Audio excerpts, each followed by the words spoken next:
Silver is making a comeback, although it really didn't go anywhere. But I think silver stackers should be pleased about what silver did today and why it could signal potential strength in the months and maybe even years to come. Let's explore.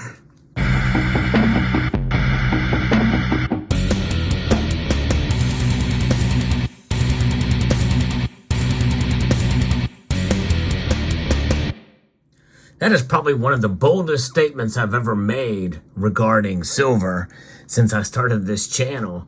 Because what have we seen with silver? We've seen a lot of volatility in this metal. There's no question about that. And it will continue to be the case. There's no question about that either.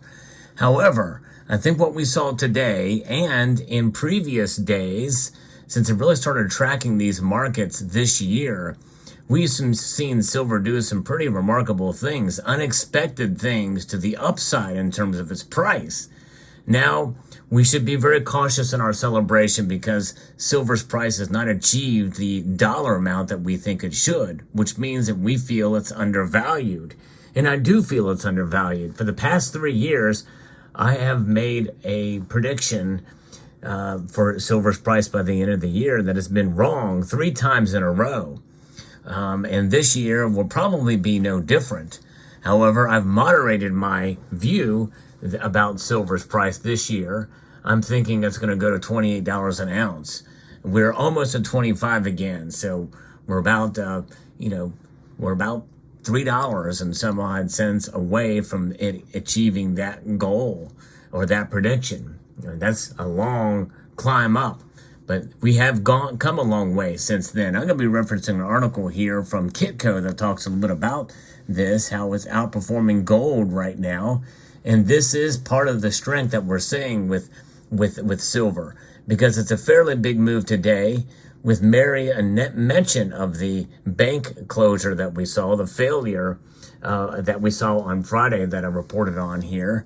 But gold is up, but not by a whole lot. In fact, it's only up about 1/3 of a percentage point, whereas silver is up over 1.7% to $24.83 right now, within spitting distance of $25. Gold is at $1,967. So what's going on here? Well, the silver market continues to be sensitive to gold's price action, but the volatility in the marketplace shows what kind of potential that silver has when gold prices start to rally.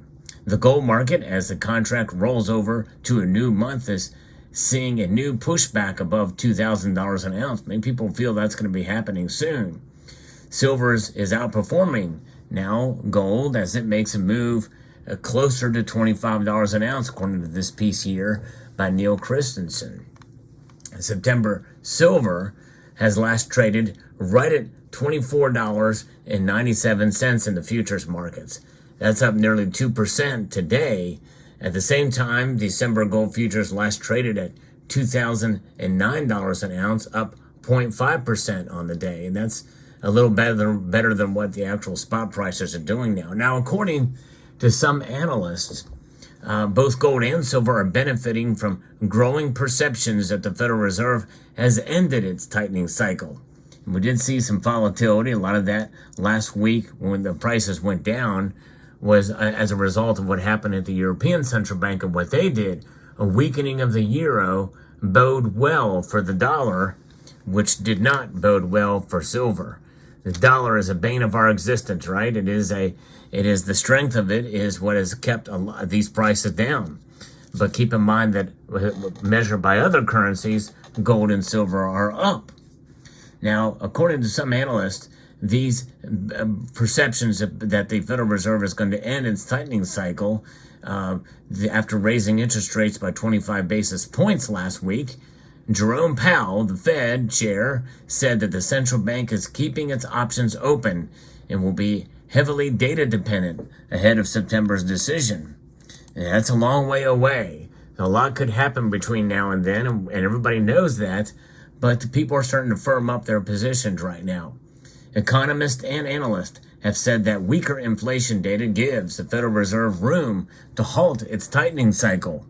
According to the Fed Watch tool, which you've heard me talk about often on this channel, markets see a 79.5% chance that interest rates will remain unchanged in September.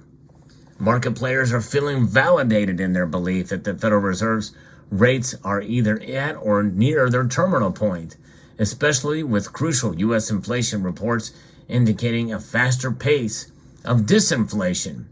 Now, keep in mind these numbers that are being bantered about by these various three-letter agencies, BLS, and all of the others out there that measure these types of things. Well, they're kind of handpicking certain aspects of it. We know that fuel and food costs are up much higher than the official rate of 3%.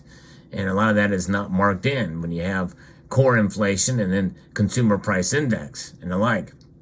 Now, according to James Hirazek, a technical analyst at Forex Empire, this positive sentiment has had a positive impact on silver, which found support around $22.66 to $22.81 an ounce. It wasn't that long ago where it was that low. So we've already climbed up over $2 from there. Another $2 to the upside means that we're getting closer to my prediction for the year. And you know what? I would like to be right on silver. I would really like to be right for once, because it's been a while since I've been right on silver, at least in the grand scheme for my annual predictions.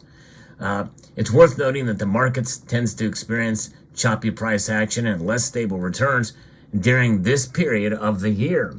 And we are in the doldrums of summer, in the midst of it right now. And but given that, silver's on track for its best month since March.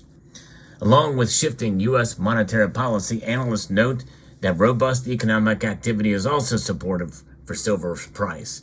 Silver's industrial demand continues to be driven by the global green energy transition. That is going to weigh in on it as well, which is going to support higher silver prices. To what level that will be? Well, we don't know. A lot of it depends on primary silver miners, but more importantly, it's about mining silver as a byproduct of other metals like lead, zinc, copper, and gold. By the way, the solar sector has been the fastest growing silver demand sector. It's about 13% up since 2014, and it is forecast to reach a record 161 million ounces this year, equal to 14% of total demand, according to analysts at Heraeus, said in the latest research note. Investment in non-Chinese photovoltaic manufacturing is likely to simply result in rerouting of silver demand from the east to the west. That should actually bode well for silver prices, folks. Pretty amazing. While expected growth in solar capacity installations in the EU, and US should lead to higher global net silver paste demand, installed silver capacity grew by 18.5% and 19.8% in the US and Europe, respectively, last year. So, with that being said, as well as also a report that I talked about in a video about how silver demand is going to likely increase per cell with the emerging technologies in photovoltaics. You usually don't see that. Usually you can do more with less. But in this case, they want to do more with more. Yes, indeed. And they're going to need more silver for that. Despite silver's healthy start to the new trading week, Manish Jarati, market strategist at dailyeffects.com, said he would like to see a break above $26.15 to provide a clearer picture of the bullish trend. I agree with him completely because, yes, this is solidifying some of this activity that we've seen, especially when price has been kind of lackluster at the market open. In Asia, when we covered here on this channel, we do a market watch every Sunday night at 6 p.m. if you're interested in joining us. But nonetheless, this is a good, solid gain for one day, I would say. Anything above 2% I consider a pretty good, healthy surge. But anything between 1% and 2% is a solid gain. And we certainly did see that today as the market sentiment tends to lean in this direction. And I think it also solidifies this idea that we are going to probably likely see a pause coming. And if the supply chains start to reconnect and we see rerouting of silver demand to the West, that's going to simplify some of those supply chain issues that we've seen, especially in China.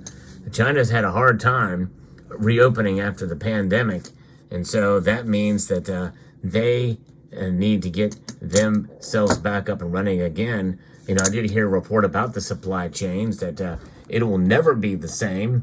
I don't know about that, but we'll see. But it's been slow reconnecting things, that's for sure. I hope some lessons have been learned from what we went through over the past couple of years here, because we need to keep that moving and we need to really improve upon it. There's really no reason why we shouldn't be, but it does provide another lesson that more things should be done locally. Local supply chains are critical, I believe, and hopefully we'll start to see more of that emerge from this as part of that lesson learning. And that means you have it more local, especially from the east and the west, then that means prices are going to go up potentially because the demand is going to go up for silver. And then stackers can celebrate, at least if you're not buying at a particular point in time. Nonetheless, silver is a metal that's hard to keep up with in terms of what its price is going to be. It's fascinating indeed, and the fundamentals have not changed, but I think we could see some volatility and continue to witness that through the course, but I am of the firm belief that likely $23 is a new bottom now. I would be shocked if it fell below that. Now, I've said that before, and it has fallen below where I thought we saw dramatic support. So it's anybody's guess. We don't know. I am literally just speculating myself based off of my knowledge of the markets. Does not mean I'm right. You should not make any purchases based off of what I say. But there you go. So there's your market report for today. Let me know what your thoughts are in the comment section down below. I'd like to extend a multitude of gratitude to you all for taking the time to watch and encourage you to please rate, share, comment, and subscribe.